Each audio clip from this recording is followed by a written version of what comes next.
महाभारतं महाभारतं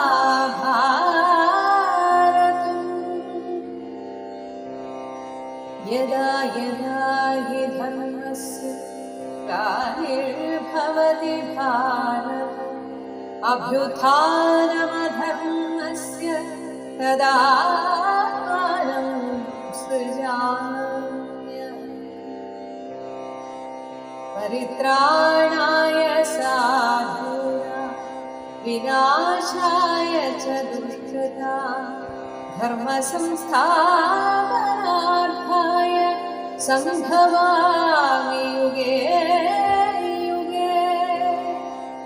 ദേവസഭയ്ക്ക് തുല്യമായ ഇന്ദ്രപ്രസ്ഥത്തിൽ, പ്രത്യേകിച്ച് പുതിയ ആ സഭയിൽ വളരെ ഗംഭീരമായിട്ട് രാജഭരണം നടത്തിക്കൊണ്ട് യുധിഷ്ഠിരൻ അങ്ങനെ സർവപ്രതാപിയായി വാഴുന്ന കാലത്ത് നാരദ മഹർഷി അവിടേക്ക് എഴുന്നള്ളുകയാണ്.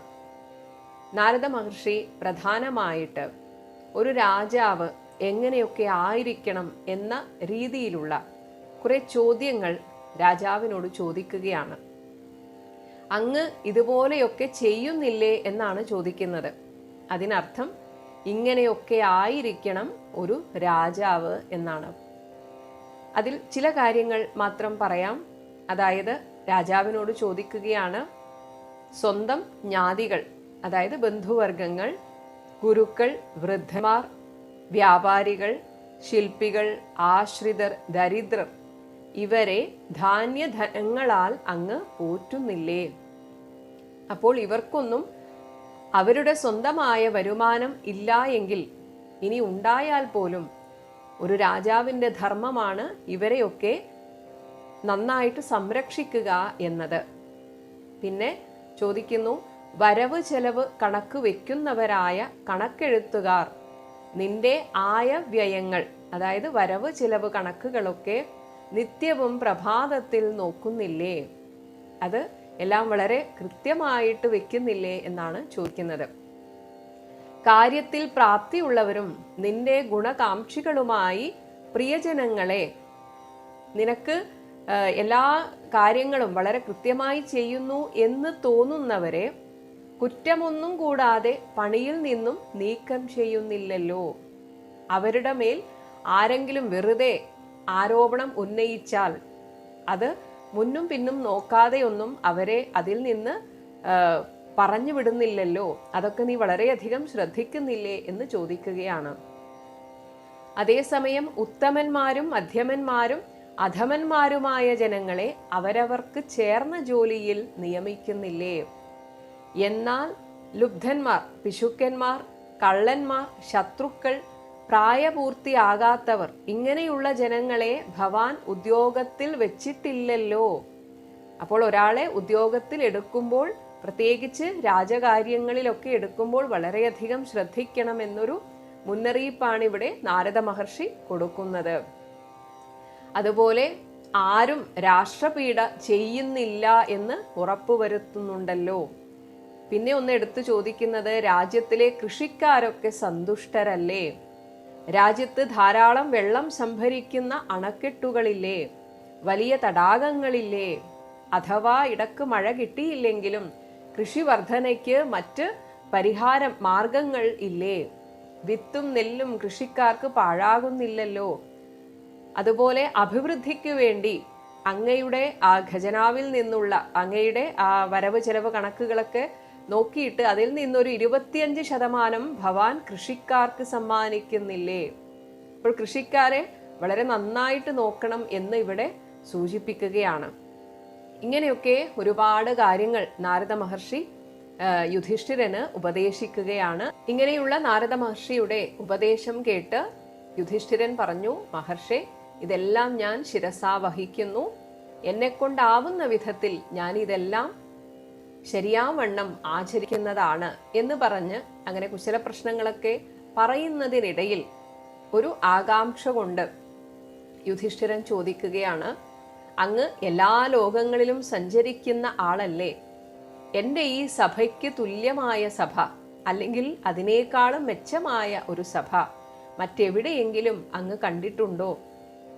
അപ്പോൾ നാരദ മഹർഷി പറയും, അങ്ങയുടെ സഭ പോലെ ഒരു സഭ എന്തായാലും ഭൂമിയിൽ മറ്റെവിടെയും ഞാൻ കണ്ടിട്ടില്ല.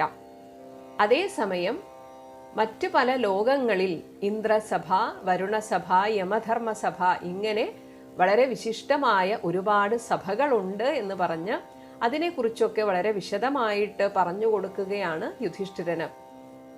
ഈ സമയത്ത് യമധർമ്മ സഭ വർണ്ണിക്കുന്ന സമയത്ത് യമധർമ്മ സഭയിൽ ഇരിക്കുന്ന വിശിഷ്ടരായ വ്യക്തികളെ കുറിച്ച് പറഞ്ഞപ്പോൾ അവിടെ ശന്തനു മഹാരാജാവുണ്ട്, പാണ്ഡുവുണ്ട്. ഇത് കഴിഞ്ഞ് ഇന്ദ്രസഭ വർണ്ണിക്കുന്ന സമയത്ത് അവിടെ ഹരിശ്ചന്ദ്ര മഹാരാജാവ് സുഖമായി വസിക്കുന്നു എന്ന് പറഞ്ഞപ്പോൾ യുധിഷ്ഠിരൻ ചോദിക്കുകയാണ്, അതെന്തുകൊണ്ടാണ് ഹരിശ്ചന്ദ്രൻ മാത്രം ദേവന്റെ അതായത് ദേവന്മാരുടെ അല്ലെങ്കിൽ ഇന്ദ്രസഭയിൽ വിളങ്ങി നിൽക്കുന്നത്? മറ്റെല്ലാവരും യമധർമ്മ സഭയിലാണല്ലോ. അപ്പോൾ നാരദ മഹർഷി പറയും, അത് ഹരിശ്ചന്ദ്രൻ മാത്രമാണ് രാജസൂയം എന്ന വളരെ വിശിഷ്ടമായ യാഗം നടത്തിയത്. മറ്റാരും തന്നെ അങ്ങനെ ഒരു യാഗം നടത്തിയിട്ടില്ല. അതുകൊണ്ട് ഹരിശ്ചന്ദ്രന് പ്രത്യേകമായൊരു സ്ഥാനം ഇന്ദ്രസഭയിൽ ഉണ്ട് എന്ന് പറയുകയാണ്. മാത്രമല്ല, യമധർമ്മ സഭയിൽ വെച്ച് പാണ്ഡുവിനെ കണ്ടപ്പോൾ പാണ്ഡു എന്നിലൂടെ ഒരു സന്ദേശം അങ്ങേക്ക് തന്നയച്ചിട്ടുണ്ട്. അതായത് എൻ്റെ മകനായ യുധിഷ്ഠിരനോട് പറയണം, രാജസൂയ യാഗം നടത്തിയിട്ട് പിതൃക്കളായ ഞങ്ങൾക്കും ശ്രേഷ്ഠമായ ഒരു സ്ഥാനത്തെ തരണം എന്ന്. അങ്ങനെ മകനായ യുധിഷ്ഠിരൻ രാജസൂയ യാഗം നടത്തിയാൽ എനിക്കു പോലും ഇന്ദ്രസഭയിൽ ഒരു സ്ഥാനം ലഭിക്കും. അത് ചെയ്യാൻ അങ്ങ് അവനെ ഉപദേശിക്കണം എന്ന് നാരദ മഹർഷിയോട് പറഞ്ഞു. അപ്പോൾ ഇത് കേട്ടപ്പോൾ യുധിഷ്ഠിരൻ ചോദിച്ചു, അതിനൊക്കെയുള്ള യോഗ്യത എനിക്കുണ്ടോ എന്ന് യുധിഷ്ഠിരൻ ചോദിക്കുകയാണ്. അപ്പോൾ നാരദ മഹർഷി പറഞ്ഞു, തീർച്ചയായും അങ്ങേക്ക് അതിനുള്ള എല്ലാ യോഗ്യതയും ഉണ്ട്. അതുകൊണ്ട് അധികം വൈകാതെ അങ്ങ് രാജസൂയ യാഗം നടത്തണം. രാജസൂയ യാഗം നടത്താൻ വേണ്ടി നാരദ മഹർഷി പറഞ്ഞ ആ സമയത്ത് തന്നെ മഹർഷി ഒരു കാര്യം സൂചിപ്പിച്ചിരുന്നു. ഈ രാജസൂയ യാഗം നടത്തുക എന്നത് അത്ര എളുപ്പമുള്ള കാര്യമല്ല. കാരണം ബ്രഹ്മരാക്ഷസന്മാരൊക്കെ ഇതിന് ഛിദ്രം വരുത്തുവാൻ ശ്രമിക്കും. അതുമാത്രമല്ല, ഒരു അജാത ശത്രുവിന് മാത്രമാണ് രാജസൂയ യാഗം നടത്താൻ സാധിക്കുകയുള്ളൂ. അതായത് മറ്റു ദേശങ്ങളിൽ മറ്റൊരു രാജ്യത്തും ഒരു ശത്രു പോലും ഉണ്ടാവരുത്. ഇനി അഥവാ ഉണ്ടെങ്കിൽ അവരെ യുദ്ധം ചെയ്ത് തോൽപ്പിക്കണം.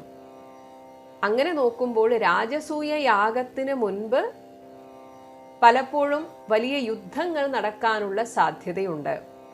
അതുകൊണ്ട് നന്നായി ആലോചിച്ച് ഉറപ്പിച്ച് അങ്ങിത് ചെയ്യണം എന്നാണ് നാരദ മഹർഷി പറഞ്ഞത്.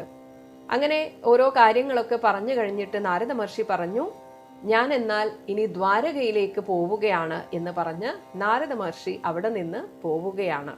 എങ്കിലും നാരദ മഹർഷി ഇങ്ങനെയൊരു കാര്യം പറഞ്ഞതിൽ പിന്നെ തനിക്ക് ശ്രേഷ്ഠമായ ലോകം ലഭ്യമാകും എന്ന ആ കാര്യം ചിന്തിച്ചിട്ട് യുധിഷ്ഠിരന്റെ ചിന്ത മുഴുവൻ ഈ രാജസൂയത്തെ പറ്റിയായി. ഇത് നടത്തണോ വേണ്ടയോ, ഇങ്ങനെയൊരു ആശയക്കുഴപ്പം. അങ്ങനെയാണല്ലോ, നമുക്ക് എന്തെങ്കിലും ഒരു നല്ല കാര്യം അല്ലെങ്കിൽ നിങ്ങൾ ഇന്നത് ചെയ്താൽ വളരെ ഗംഭീരമാകും എന്ന് ആരെങ്കിലും പറഞ്ഞാൽ പിന്നെ അതിനെക്കുറിച്ച് തന്നെയായിരിക്കും നമ്മുടെ ചിന്ത. ഇങ്ങനെ ഏത് നേരത്തും രാജസൂയ യാഗത്തെക്കുറിച്ച് ചിന്തിച്ചു. മന്ത്രിമാരോട് കൂടി ആലോചിച്ചു. അവരെല്ലാവരും പ്രോത്സാഹിപ്പിച്ചു, തീർച്ചയായും അങ്ങിത് ചെയ്യണം. കാരണം അങ്ങയെ കൊണ്ടേ ഇപ്പോൾ ഭൂമിയിൽ ജീവിച്ചിരിക്കുന്നവരിൽ അങ്ങയെ കൊണ്ട് മാത്രമേ ഇത് സാധിക്കുള്ളൂ. അനുജന്മാരോട് ചോദിച്ചു, അവരും പ്രോത്സാഹിപ്പിച്ചു. വ്യാസഭഗവാൻ വന്നപ്പോൾ അദ്ദേഹത്തോട് ചോദിച്ചു, ധൗമ്യ മഹർഷിയോട്, അതായത് പുരോഹിതനായ ധൗമ്യ മഹർഷിയോട് ചോദിച്ചു. എല്ലാവരും ചെയ്തുകൊള്ളൂ എന്ന് പ്രോത്സാഹിപ്പിച്ചെങ്കിലും എന്തുകൊണ്ടോ യുധിഷ്ഠിരന് ഒരു പൂർണ്ണമായ തൃപ്തി കിട്ടുന്നില്ല ആരുടെയും ഉത്തരത്തിൽ നിന്ന്. അങ്ങനെ അവസാനം യുധിഷ്ഠിരൻ ചിന്തിക്കുകയാണ്, മറ്റുള്ളവരുടെ അഭിപ്രായത്തെക്കാളേറെ വളരെ സത്യസന്ധമായിട്ട് കാര്യകാരണങ്ങളൊക്കെ വളരെ കൃത്യമായിട്ട് ഇതിനൊരു ഉപദേശം തരാൻ കൃഷ്ണന് മാത്രമേ സാധിക്കുകയുള്ളൂ. അതുകൊണ്ട് കൃഷ്ണൻ എന്താണോ പറയുന്നത് അത് ചെയ്യാം. അങ്ങനെ ഒരു ദൂതനെ കൃഷ്ണന്റെ രാജസഭയിലേക്ക് അയക്കുകയാണ്. അവിടെ അയച്ചത് തന്നെ അങ്ങയെ എനിക്ക് കാണാൻ താല്പര്യമുണ്ട്, എത്രയും പെട്ടെന്ന് അങ്ങയെ നേരിൽ കാണണം എന്ന് പറഞ്ഞിട്ടാണ്. പോയിട്ട് അത്ര നാളെ ആയിട്ടുള്ളൂ. പക്ഷേ വിളിച്ച ഉടനെ തന്നെ ഭഗവാൻ തിരിച്ചിങ്ങോട്ടേക്കും വരികയാണ്. അങ്ങനെ യുധിഷ്ഠിരൻ ചോദിക്കുന്നു, കൃഷ്ണ, ഇങ്ങനെ എല്ലാവരും എന്നെ ഇങ്ങനെ പ്രോത്സാഹിപ്പിക്കുന്നു, എന്താണ് അങ്ങയുടെ അഭിപ്രായം? അപ്പോൾ ഭഗവാൻ പറയുകയാണ്, തീർച്ചയായും നല്ല കാര്യമാണ്. എന്നാൽ ഭഗവാൻ അതിനുള്ള ചില തടസ്സങ്ങളും കൂടെ വളരെ കൃത്യമായിട്ട് പറഞ്ഞു കൊടുക്കുകയാണ്. അത് മറ്റൊന്നുമല്ല, ഇന്ന് എല്ലാ രാജാക്കന്മാരുടെയും രാജാവായിട്ടിരിക്കുന്ന ആളാണ് ജരാസന്ധൻ. ആ ജരാസന്ധന്റെ ആശ്രിതരെ പോലെയാണ് ശിശുപാലനെ പോലെയുള്ള മറ്റ് രാജാക്കന്മാർ നിൽക്കുന്നത്. അതുകൊണ്ട് തന്നെ ജരാസന്ധനെ തോൽപ്പിക്കാതെ, അതായത് അവനെ വധിക്കാതെ അങ്ങേക്ക് ഈ രാജസൂയ യാഗം നടത്താൻ സാധിക്കില്ല. അപ്പോൾ ജരാസന്ധനെ വധിക്കുക എന്നതാണ് ഏറ്റവും പ്രധാനം. എന്നാൽ അത് എളുപ്പവും അല്ല. അതാണ് നേരത്തെ നാരദ മഹർഷി പറഞ്ഞത്. ഒരു രാജാവും എതിർപ്പ് പറയാത്ത രീതിയിലെ അങ്ങനെയുള്ള രാജാവിന് മാത്രമേ രാജസൂയ യാഗം നടത്താൻ സാധിക്കുകയുള്ളൂ. അപ്പോൾ യുധിഷ്ഠിരൻ രാജസൂയ യാഗം നടത്തുന്നു എന്ന കാര്യം ജരാസന്ധനെ അറിയിക്കണം. അത് അതിൻ്റെ ഒരു രീതിയാണ്. എല്ലാ രാജാക്കന്മാരെയും അറിയിക്കണം. അവർ എതിർപ്പ് പ്രകടിപ്പിച്ചാൽ അവരോട് യുദ്ധം ചെയ്യണം. അങ്ങനെ യുദ്ധം ചെയ്തു പോലും തോൽപ്പിക്കാൻ സാധിക്കാത്ത ഒരാളാണ് ജരാസന്ധൻ എന്ന് പറഞ്ഞിട്ട് ഭഗവാൻ പറയുകയാണ്, എന്തിനേറെ പറയുന്നു, ഈ ഞാൻ പോലും മധുരയിൽ സുഖമായി ജീവിച്ച ഞങ്ങളെല്ലാവരും അത് വിട്ട് കുശസ്ഥലിയിൽ, ഇന്നത്തെ ദ്വാരകാവതിയിൽ, ദ്വാരകയിൽ പോയി താമസിക്കാൻ കാരണം ജരാസന്ധന്റെ ആക്രമണമാണ്. അപ്പോൾ ജരാസന്ധന്റെ ആ മഹത്വത്തെക്കുറിച്ച്, അല്ലെങ്കിൽ അയാളുടെ ആ കഴിവിനെക്കുറിച്ച്, അയാൾക്കുള്ള ആ സൈന്യബലത്തെക്കുറിച്ച് അങ്ങ് ശരിക്കൊന്ന് ആലോചിക്കണം. എന്തുകൊണ്ടാണ് ഭഗവാനൊക്കെ മധുരാപുരി വിട്ട് ദ്വാരകയിലേക്ക് പോകേണ്ടി വന്നത്? എന്തിനാണ് ജരാസന്ധൻ ഭഗവാനെ അല്ലെങ്കിൽ മധുരാപുരിയെ ആക്രമിക്കാൻ ഒരുങ്ങിയത് എന്നതിനെക്കുറിച്ച് പറയുന്നത് ഇങ്ങനെയാണ്. ജരാസന്ധന്റെ 2 പെൺമക്കളായ അസ്ഥിയെയും പ്രാപ്തിയെയുമാണ് കംസൻ വിവാഹം ചെയ്തത്. അപ്പോൾ കംസനെ ഭഗവാൻ കൊന്നു. അതിൻ്റെ ദേഷ്യത്തിൽ തൻ്റെ മക്കളുടെ ഭർത്താവിനെ കൊന്നവൻ എന്ന ആ ഒരു വൈരത്തിലാണ് ജരാസന്ധൻ ഭഗവാനെ ആക്രമിക്കാനായിട്ട് മധുരാപുരി ആക്രമിച്ചത്. എന്നാൽ ഭഗവാനാൽ ജരാസന്ധൻ അവധ്യനാണ് എന്ന് ബ്രഹ്മാവ് പറഞ്ഞിട്ടുണ്ട്. അത് മാത്രമല്ല, ജരാസന്ധനെ വധിക്കുവാൻ ഈശ്വരൻ നിശ്ചയിച്ചയാൾ ഭീമനാണ്. അതുകൊണ്ടാണ് ഭഗവാൻ ഭീരുവിനെ പോലെ അവിടെ നിന്ന് ഓടിക്കളഞ്ഞത്. കാരണം ഭഗവാന്റെ കൈകൊണ്ട് മരിക്കാൻ മാത്രമുള്ള പുണ്യം ജരാസന്ധൻ ചെയ്തിട്ടില്ലായിരിക്കാം. എന്തായാലും എന്തോ ഒരു കാരണത്താൽ ബ്രഹ്മാവ് അങ്ങനെയാണ് പറഞ്ഞിരിക്കുന്നത്. മാധവന് അസാധ്യമാണ്, ജരാസന്ധനെ വധിക്കാൻ സാധിക്കില്ല എന്ന്. അതുകൊണ്ട് വളരെ നയത്തോടുകൂടെ ഭഗവാൻ ജരാസന്ധനിൽ നിന്ന് ഒളിച്ചെന്നതുപോലെ ദ്വാരകയിലേക്ക് പോവുകയാണ് ചെയ്തത്. അതേസമയം ജരാസന്ധൻ ഇപ്പോൾ ഒരുപാട് രാജാക്കന്മാരെ തോൽപ്പിക്കുക മാത്രമല്ല, അവരെയെല്ലാം തടവിലാക്കിയിരിക്കുകയാണ്. എന്നിട്ട് മഹാദേവനെ പ്രസാദിപ്പിക്കാൻ 100 രാജാക്കന്മാരുടെ തലയറുത്ത് തരാം എന്നൊരു ശപഥം ചെയ്തിട്ടുണ്ട്. അപ്പോൾ ഈ രാജാക്കന്മാരുടെ തലയാണ് ഉമാപതിയായ മഹാദേവന് ബലിയായി കൊടുക്കാൻ ഉദ്ദേശിക്കുന്നത്. ഇപ്പോൾ ഏകദേശം 86 പേരെ അവിടെ തടവിലാക്കി വെച്ചിരിക്കുകയാണ്. ഇനി ഒരു 14 പേരെയും കൂടെ കിട്ടിയാൽ, രാജാക്കന്മാരെ കിട്ടിയാൽ മഹാദേവന് അർപ്പിക്കും, ബലി അർപ്പിക്കും. ഇങ്ങനെയുള്ള ജരാസന്ധനെ പോയി തോൽപ്പിക്കണം എന്ന് ഭഗവാൻ യുധിഷ്ഠിരനോട് പറയുകയാണ്. എന്നിട്ട് യുധിഷ്ഠിരനോട് പറഞ്ഞത്, അങ്ങ് രാജസൂയ യാഗം നടത്താൻ ആഗ്രഹിക്കുന്നുവെങ്കിൽ ആദ്യം ജരാസന്ധനെ വധിക്കണം. എന്നിട്ട് ജരാസന്ധൻ ബന്ധനസ്ഥനാക്കിയ ആ രാജാക്കന്മാരെ മോചിപ്പിക്കണം. ജരാസന്ധൻ ജീവിച്ചിരിക്കുമ്പോൾ അങ്ങേക്കൊരിക്കലും രാജസൂയ യാഗം നടത്താൻ സാധിക്കില്ല എന്ന് ഭഗവാൻ തീർത്തു പറയുകയാണ്. ഇത് കേട്ടിട്ട് യുധിഷ്ഠിരൻ പറയുകയാണ്, ഇതുകൊണ്ട് തന്നെയാണ് കൃഷ്ണ ഞാൻ അങ്ങയോട് അഭിപ്രായം ചോദിച്ചത്. കാരണം മറ്റെല്ലാവരും എന്നെ പ്രോത്സാഹിപ്പിക്കുക മാത്രമാണ് ചെയ്തത്. അങ്ങ് വളരെ കൃത്യമായിട്ട് ആ ഒരു കാര്യം എന്താണോ നമ്മൾ ആദ്യം ചെയ്യേണ്ടത് അത് വളരെ കൃത്യമായി പറഞ്ഞു. എന്നാൽ ജരാസന്ധന്റെ ഈ ഒരു വൈശിഷ്ട്യമൊക്കെ കേട്ടപ്പോൾ സത്യത്തിൽ യുധിഷ്ഠിരൻ ഒന്ന് പേടിച്ചു. എന്നിട്ട് ഭഗവാനോട് പറഞ്ഞു, അങ്ങ് പോലും ജരാസന്ധനെ കൊല്ലാൻ അസാധ്യമാണ് എന്ന് പറയുന്ന സ്ഥിതിക്ക് പിന്നെ ഞാനൊക്കെ ഇനി എന്ത് ചെയ്യാനാണ് എന്ന് യുധിഷ്ഠിരൻ ചോദിക്കുകയാണ്. അതേസമയം ഭീമൻ പറഞ്ഞു, എനിക്ക് ശക്തിയുണ്ട്, കൃഷ്ണന് നയമുണ്ട്, അർജുനന് ജയമുണ്ട്. ഇത് മൂന്നും ഒന്ന് ചേർന്നാൽ നമ്മൾ തീർച്ചയായും ആ ജരാസന്ധനെ വധിക്കുക തന്നെ ചെയ്യും. ഇത് കേട്ടപ്പോൾ ഭഗവാനും അതിനെ അനുകൂലിച്ചു. എന്നാൽ യുധിഷ്ഠിരൻ പറയുകയാണ്, ആ ജരാസന്ധനെ കുറിച്ച് ഇങ്ങനെയൊക്കെ അറിഞ്ഞ സ്ഥിതിക്ക്, അതായത് ഇനിയും രാജാക്കന്മാരെ കിട്ടിയിട്ട് മഹാദേവന് ബലി കൊടുക്കാൻ നിൽക്കുന്ന അവന്റെ മുന്നിലേക്ക് എങ്ങനെയാണ് ഞാൻ നിങ്ങളെ അയക്കുന്നത്?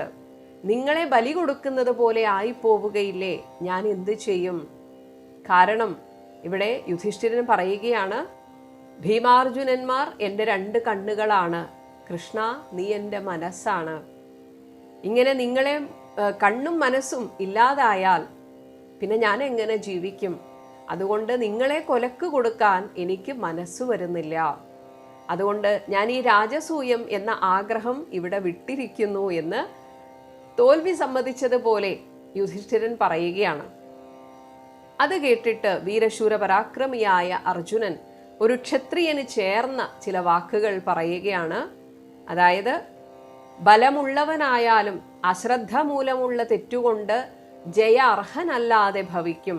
ആ വഴിക്ക് ശത്രുക്കളിൽ നിന്ന് അവരെക്കാളും ബലിഷ്ഠരായവരും തോറ്റെന്നും വരും. ജരാസന്ധനെ വധിക്കുന്നതിലൂടെ ജരാസന്ധൻ ബന്ധനസ്ഥനാക്കിയ രാജാക്കന്മാരെ നമ്മൾ രക്ഷിക്കുക കൂടെയാണ് ചെയ്യുന്നത്. അതിലും വലിയൊരു പുണ്യപ്രവൃത്തി വേറെ എന്താണുള്ളത്?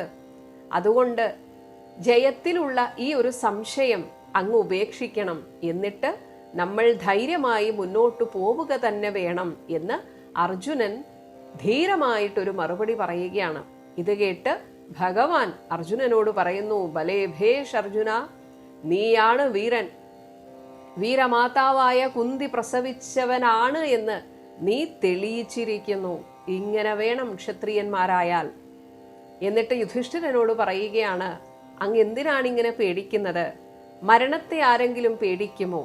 എപ്പോഴാണ് മരണം, രാത്രിയോ പകലോ എന്ന് ആർക്കെങ്കിലും പറയാൻ പറ്റുമോ? യുദ്ധം ചെയ്യാത്തത് കൊണ്ട് മരണം ഒഴിവായി ജീവിക്കുന്ന മനുഷ്യരെ ആരെയും നാം ലോകത്തിൽ കാണുന്നില്ല, കേൾക്കുന്നുമില്ല.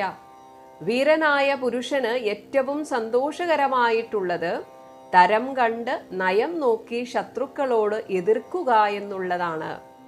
അതിന് അപായം കൂടാതെയുള്ള നയപ്രയോഗം മുഖ്യമായ മാർഗമാണ്. സാമ ഉപായം, അതായത് ഒരു ഉപദേശം പോലെ, അത് ചിലപ്പോൾ ഫലിച്ചെന്നു വരാം, ഫലിച്ചില്ലെന്നും വരാം. അതേസമയം നയ ഉപായങ്ങൾ ഇല്ലാത്തവന് യുദ്ധത്തിൽ നാശം സംഭവിക്കും.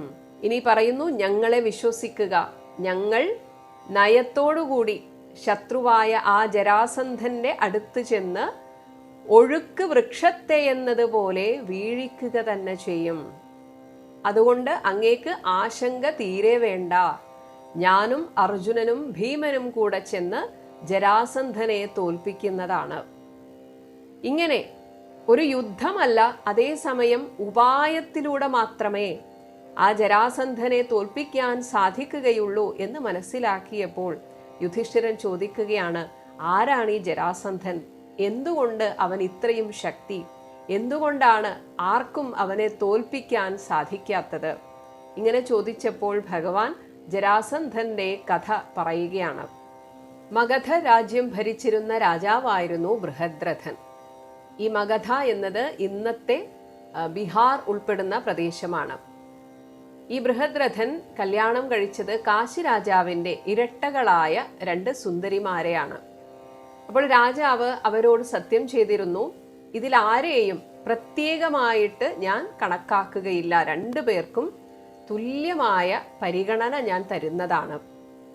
എന്നാൽ ഒരുപാട് കാലം ഇവർ വളരെ സന്തോഷത്തോടെ കഴിഞ്ഞെങ്കിലും അദ്ദേഹത്തിന് കുഞ്ഞുങ്ങളുണ്ടായില്ല. അങ്ങനെ ഏകദേശം യൗവനമൊക്കെ കഴിഞ്ഞ് എന്നിട്ടും കുഞ്ഞുങ്ങളില്ലാതെ ദുഃഖിച്ചിരുന്ന ആ രാജ്യത്തേക്ക് ചണ്ഡകൗശികൻ എന്നൊരു മഹർഷി വരികയാണ്. അദ്ദേഹം കൊട്ടാരത്തിന് പുറത്ത് ഒരു മാവിൻ ചുവട്ടിൽ തപസ്സിരുന്നത് കണ്ടിട്ട് രാജാവ് അദ്ദേഹത്തിന്റെ അടുത്ത് പോയിട്ട് തനിക്ക് കുഞ്ഞുങ്ങളില്ലാത്തതിൻ്റെ ദുഃഖം പങ്കുവെച്ചപ്പോൾ ആ സമയത്ത് അവിടെ നിന്ന്, ആ മാവിൽ നിന്ന് നല്ലൊരു മാമ്പഴം, തത്ത പോലും കൊത്താത്ത മാമ്പഴം താഴേക്ക് വീണപ്പോൾ ഈ മഹർഷി പറഞ്ഞു, ഇത് അങ്ങയുടെ ഭാര്യയ്ക്ക് കൊടുക്കുക എന്നാണ് പറഞ്ഞത്. പക്ഷെ രാജാവ് ആദ്യമേ പറഞ്ഞിരുന്നു ആർക്കും പ്രത്യേകമായൊരു പരിഗണന കൊടുക്കില്ല എന്ന്. അതുകൊണ്ട് രാജാവ് ഈ മാമ്പഴം മുറിച്ചിട്ട് 2 ഭാര്യമാർക്ക് കൊടുക്കുകയാണ്. അതുകൊണ്ട് തന്നെ ഈ 2 പേരും പ്രസവിച്ചത് ഒരു കുഞ്ഞിനെ നേർപകുതിയാക്കിയാൽ എങ്ങനെയുണ്ടാകും, അതുപോലെ 2 ശരീരങ്ങൾ എന്നേ പറയാൻ പറ്റുള്ളൂ. ഒരു തലയുടെ അർദ്ധഭാഗം, മറ്റൊരു ഭാഗം, ഇങ്ങനെ. അപ്പോൾ ഈ രീതിയിലാണ് കുഞ്ഞുങ്ങളെ കിട്ടിയത് എന്നതിനാൽ എങ്ങനെ ഈ കുഞ്ഞിനെ വളർത്തും? അതുകൊണ്ട് നിരാശരായിട്ട് ഈ രാജ്ഞിമാർ ആ 2 ശരീരങ്ങളെ ഒരു തുണിയിൽ പൊതിഞ്ഞ് പുറത്തേക്ക് അങ്ങോട്ട് എറിയുകയാണ് ചെയ്തത്. കൊട്ടാരത്തിന് പുറത്തേക്ക് എറിഞ്ഞു. അതേസമയം ഒരു പിശാചിയായ ജര എന്ന രാക്ഷസി, അവൾ ആ വഴിക്ക് വന്ന് ഈ 2 ശരീരങ്ങളെ ചേർത്ത് വെച്ചു. ചേർത്ത് പിടിച്ചതാണ്, സത്യത്തിൽ കൊണ്ടുപോകാൻ എളുപ്പത്തിന് ചേർത്ത് പിടിച്ചതാണ്. അപ്പോഴേക്കും ആ 2 ശരീരങ്ങൾ തമ്മിൽ ഒട്ടിപ്പിടിച്ചു. അങ്ങനെ ജരയാൽ സന്ധിപ്പിച്ചവൻ എന്ന അർത്ഥത്തിലാണ് ജരാസന്ധൻ എന്ന പേര് വന്നത്. ഇങ്ങനെ ഒട്ടിപ്പിടിച്ചപ്പോഴേക്കും ഈ കുഞ്ഞ് കരയാൻ തുടങ്ങി. ഈ കുഞ്ഞിന്റെ കരച്ചിൽ കേട്ട് രാജാവും രാജ്ഞിമാരും പുറത്തേക്ക് വന്നു. അപ്പോൾ അവർ വളരെ നിസ്സഹായിയായിട്ട് ഈ ജരയെ നോക്കി നിന്നു. അപ്പോൾ ഈ ജര സുന്ദരിയുടെ വേഷത്തിലേക്ക് മാറിയിരുന്നു. എന്തുകൊണ്ടോ ജരയ്ക്ക് ഒരു സഹതാപം തോന്നിയിട്ട് പറഞ്ഞു, ഈ കുഞ്ഞിനെ ഞാൻ നിങ്ങൾക്ക് തന്നെ തരുന്നു. അങ്ങനെ രാജാവും രാജ്ഞിമാരും ആ കുഞ്ഞിനെ സ്വീകരിച്ചു. അങ്ങനെ വളർന്നവനാണ് ജരാസന്ധൻ. ജരയുടെ മായാബലം കൊണ്ട് ഇങ്ങനെ ഒട്ടിപ്പിടിച്ച ഈ കുഞ്ഞിനെ, അല്ലെങ്കിൽ ഈ ജരാസന്ധനെ കൊല്ലണമെങ്കിൽ അവനെ വീണ്ടും 2 കഷണമാക്കണം, നേർപകുതിയാക്കണം. അതൊന്നും ഒരിക്കലും ഒരു യുദ്ധത്തിൽ ആർക്കും സാധിക്കുന്ന ഒന്നല്ല. അതുകൊണ്ടാണ് ഭഗവാൻ അവനെ കൊല്ലാതിരുന്നത്. അത് വളരെ ശക്തനായിട്ടുള്ള ഒരാൾക്ക് മാത്രമേ സാധിക്കുകയുള്ളൂ. അതുകൊണ്ടാണ് ഭീമനെയും കൂട്ടി ഞങ്ങൾ പോകാം എന്ന് ഭഗവാൻ പറഞ്ഞത്. ഇങ്ങനെയുള്ള ജരാസന്ധ വൃത്താന്തം പറഞ്ഞിട്ട് ഭഗവാൻ പറഞ്ഞു, ഈ ജരാസന്ധനെ വധിക്കാൻ അത്രയും ശക്തിമാനായ ഒരാൾക്ക് മാത്രമേ സാധിക്കുകയുള്ളൂ. അതായത് മല്ലയുദ്ധം വഴി മാത്രമാണ് ജരാസന്ധനെ വധിക്കാൻ സാധിക്കുക. അത് ഭീമനെ കൊണ്ട് സാധിക്കും. ഇനി അർജുനൻ എൻ്റെ കൂടെ വരണം എന്ന് പറഞ്ഞത്, അർജുനൻ ജയത്തിൻ്റെ ഒരു പ്രതീകമാണ്. നയം എന്നിലുണ്ട്, നേരത്തെ ഭീമൻ പറഞ്ഞത് തന്നെ. അതുകൊണ്ട് ഞങ്ങൾ 3 പേരും കൂടെ പോകാൻ ഉദ്ദേശിക്കുന്നു. അർജുനനെയും ഭീമനെയും അങ്ങ് എൻ്റെ കൂടെ വരാൻ അനുവദിക്കണം എന്ന് പറഞ്ഞപ്പോൾ യുധിഷ്ഠിരൻ പറയുകയാണ്, ഭഗവാനെ എന്താണിത്? ഇങ്ങനെ അനുവദിക്കണം എന്നൊന്നും പറയരുത്. ഞങ്ങൾ എല്ലാവരും അങ്ങയുടെ ആശ്രിതരാണ്. അങ്ങ് എന്തു പറയുന്നുവോ അത് തന്നെ വേദവാക്യം. അതുകൊണ്ട് ഞാൻ ആരെ വേണമെങ്കിലും വിട്ടുതരാൻ തയ്യാറാണ്. അങ്ങ് ഇങ്ങനെയൊക്കെ പറഞ്ഞപ്പോൾ തന്നെ ഞാൻ ഉറപ്പിച്ചു കഴിഞ്ഞു, ജരാസന്ധന്റെ അവസാനമായി. എനിക്ക് തീർച്ചയായും രാജസൂയയാഗം നടത്താൻ സാധിക്കുമെന്ന് തന്നെ ഞാൻ വിശ്വസിക്കുന്നു. അങ്ങനെ നേരെ ജരാസന്ധന്റെ അടുത്തേക്ക് പോകാൻ കൃഷ്ണൻ നിന്നില്ല. അതിനും ഒരു ഉപായമുണ്ട്. കാരണം ബ്രാഹ്മണരെ വലിയ കാര്യമാണ് ജരാസന്ധന്. അതുകൊണ്ട് തന്നെ ഏത് പാതിരാത്രിയിൽ വന്നാലും ബ്രാഹ്മണരെ ജരാസന്ധൻ പൂജിക്കുമെന്നാണ്. അതുകൊണ്ട് 3 പേരും ബ്രാഹ്മണരുടെ വേഷത്തിൽ ജരാസന്ധന്റെ നാടായ മഗധയിലേക്ക് യാത്ര തിരിച്ചു. മഹാഭാരതം महाभागा